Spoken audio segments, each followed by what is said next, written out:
송은재TV 시작합니다. 한동훈 법무부 장관이 최근에 국회에 나와서 자주 얘기하는 것이 사법방해입니다. 사법방해.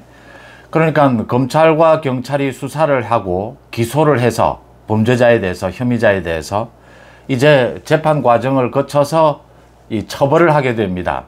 이 과정, 이 사법 절차 과정을 방해하는 것, 굉장히 포괄적인 개념입니다. 사법방해. 그런데 증거인멸이나 위증 같은 이야기는 들어봤는데 사법방해는 좀 생소하다라고 생각하시는 분들이 많을 겁니다.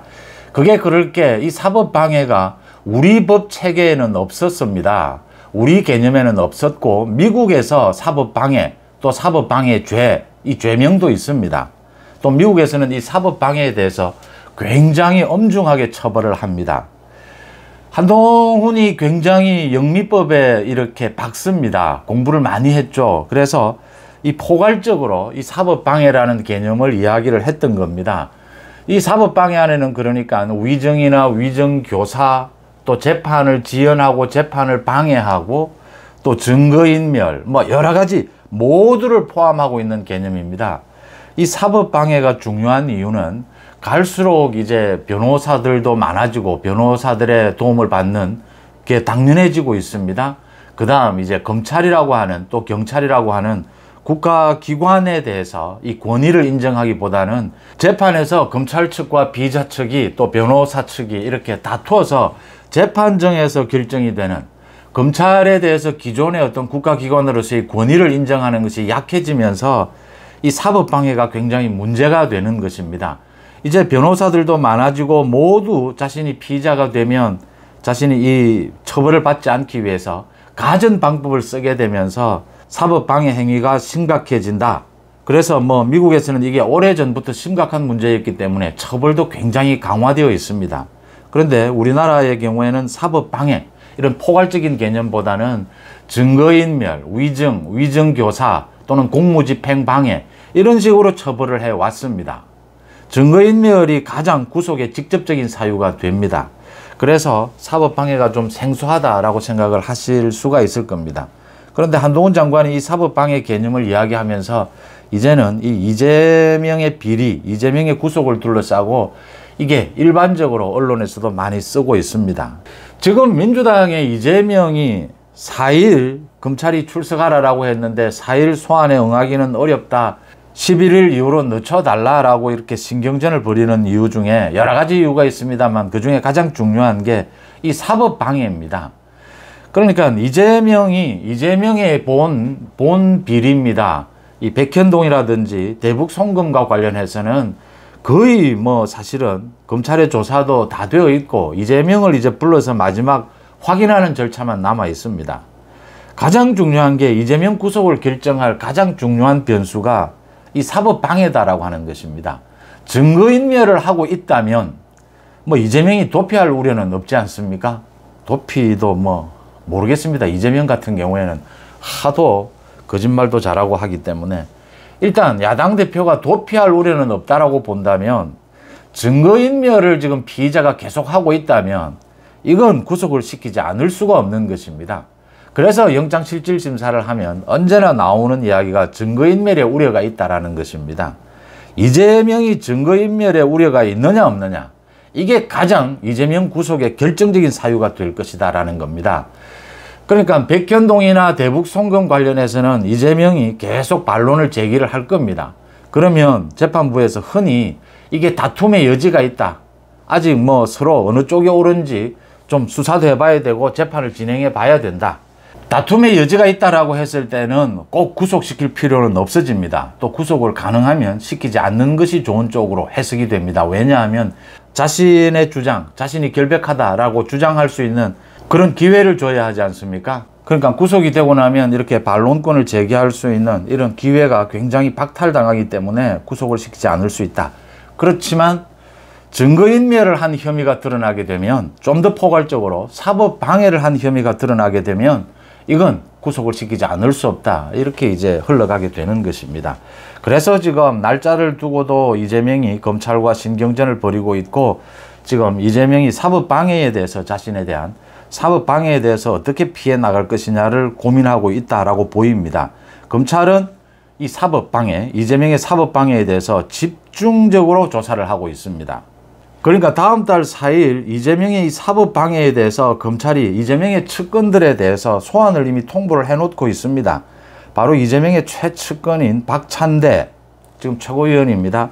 그 다음에 이재명의 비서실장입니다. 천준호, 4일날 소환을 해놓고 있습니다.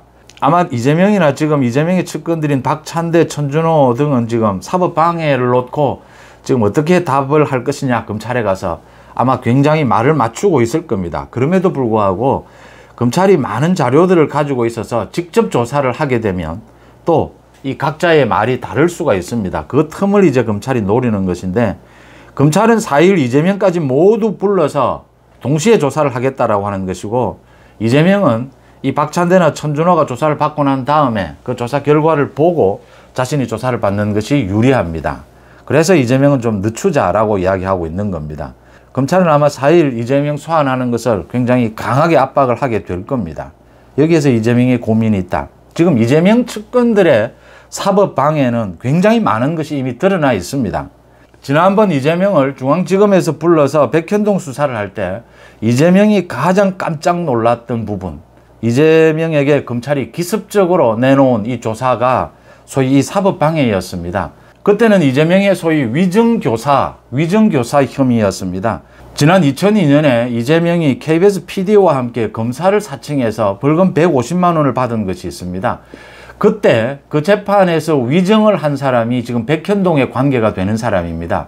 그래서 이재명의 녹취록이 있었던 겁니다. 이 백현동 검찰이 수사를 하면서 압수수색을 했는데 거기에서 이재명이 위증교사를 한 녹취록이 나와 있었던 겁니다. 이걸 굉장히 기습적으로 검찰이 백현동 수사를 하면서 조사를 하면서 이걸 이재명 앞에 제시를 했던 겁니다. 이 위증교사, 이재명이 여기에서 깜짝 놀랐다. 그래서 이재명이 이 검찰의 사법방해, 이 수사에 대해서, 자신에 대한 이 수사에 대해서 굉장히 아마 고민을 하고 있을 겁니다. 또 이런 증거가 더 드러나게 될 것이다.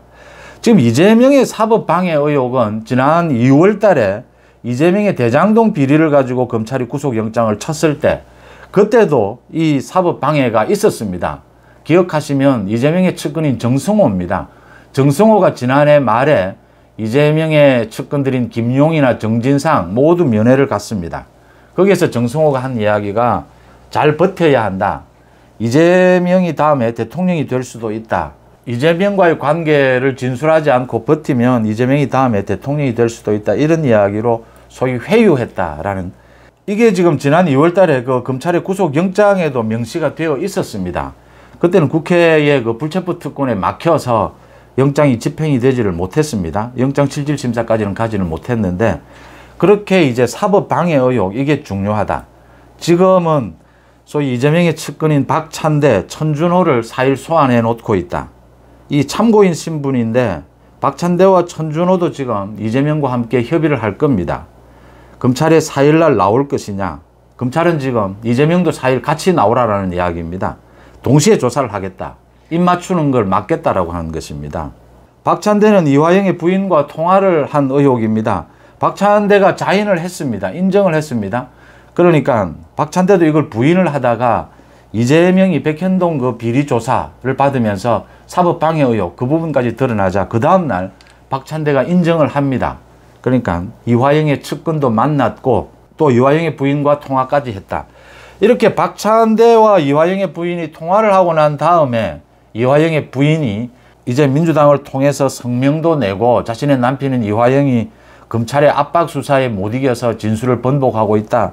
또 한 달 동안 재판 방해까지를 했습니다. 거기에는 변호사들도 나섰습니다. 이화영의 부인 변호사들. 이 변호사들도 모두 검찰의 조사를 다 받았습니다. 재판 방해 혐의입니다. 박찬대 이런 혐의고요. 천준호 같은 경우에는 대북 송금 그 경기도의 그 자료를 빼내 가지고 이화영 부인에게 건네준 혐의입니다. 모두 재판 방해에 해당이 됩니다. 이런 부분들, 또 최근에 김용의 위정교사입니다. 김용 재판에서 김용이 정치자금을 받았는데 이 김용의 재판에서 알리바이를 조작을 했던 겁니다. 그러니까 유동규가 김용에게 돈을 줬다라고 하는 그날 김용이 자신과 같이 있었다라고 한 사람이 생겨난 겁니다. 재판에서 이 위증을 한 겁니다. 이 위증을 교사했다. 김용이 정진상에게 돈을 받을 그 날짜에 만나지도 않았으면서 이렇게 알리바이를 조작한 사람도 있어서 지금 이 경기도 시장 상권진흥원장입니다. 이 사람에 대해서 검찰이 구속영장을 청구해 놓은 상태입니다. 구속 여부가 곧 결정이 될 것으로 보이는데, 그러니까 김용에 대해서도 이렇게 검찰이 사법방해 혐의, 이 위증교사 이걸 집중적으로 조사하는 이유는 이재명을 중심으로 해서 이재명 주변의 모든 사람들이 이 이재명 비리에 대해서 또 이 비리와 관계되는 재판에 대해서 사법방해를 하고 있다라고 하는 그 사례들을 검찰이 모두 들춰내고 있다라고 하는 것입니다. 여기에서 이재명이 가장 큰 위기, 압박감을 느끼고 있다라는 부분입니다. 그래서 4일에 검찰 소환에 응하지 않으면 이 검찰 소환에 제대로 응하지 않는 것도 이 굉장히 사법방해에 해당을 합니다. 검찰의 정당한 수사에 협조를 하지 않는다라는 부분이 됩니다. 그게 부담스러우면서도 이재명은 4일 이후에, 그러니까 박찬대나 천준호가 조사를 받고 난 다음에 가고 싶은 겁니다. 검찰이 지금 어떤 카드를 준비하고 있는지 이재명은 모르고 있고 불안한 것입니다. 그런데 검찰이 그런 기회는 주지 않겠다. 동시에 3명을 동시에 소환해서 조사를 하겠다. 이런 이야기입니다. 사법방해, 이재명의 이 사법방해 의혹이 결정적으로 이재명을 구속시키게 될 것이다. 이재명 구속의 결정적인 사유가 될 것이다. 라고 읽히는 대목입니다. 그러니까 이재명에 대해서 이 백현동 비리, 대북 송금 비리 이 부분에 대한 수사를 모두 마무리하고 나면 이제 구속영장을 치게 되면 국회에서 체포동의안 표결을 하게 될 겁니다. 국회 체포동의안 표결에서 통과가 되면 영장실질심사를 하게 될 텐데 거기에서 결정적으로 이재명의 이 사법방해 의혹, 이게 이재명을 구속시키는 결정적 사유가 될 것이다. 이렇게 읽히는 대목입니다. 백현동과 대북 송금은 다투어 볼 여지가 있다. 그래서 이재명에게도 반론을 제기할 기회를 줘야 한다. 구속시키지 말고. 이럴 수는 있습니다. 그런데 이재명이 증거인멸, 위증교사, 사법방해, 재판방해까지를 하고 있다. 이재명과 이재명 측근들이. 이건 당장 구속을 시켜야 되기 때문입니다. 이재명을 당장 구속시켜야 될 결정적 사유가 된다라고 하는 점입니다. 이재명의 각종 비리와 이재명 구속을 둘러싼 이 검찰 측과 이재명 측의 이 치열한 공방전, 그 결과는 이 사법방해 때문에 이재명이 구속되는 결과로 이어질 것이다. 이렇게 예측이 되는 대목입니다. 송은재TV 마칩니다. 고맙습니다.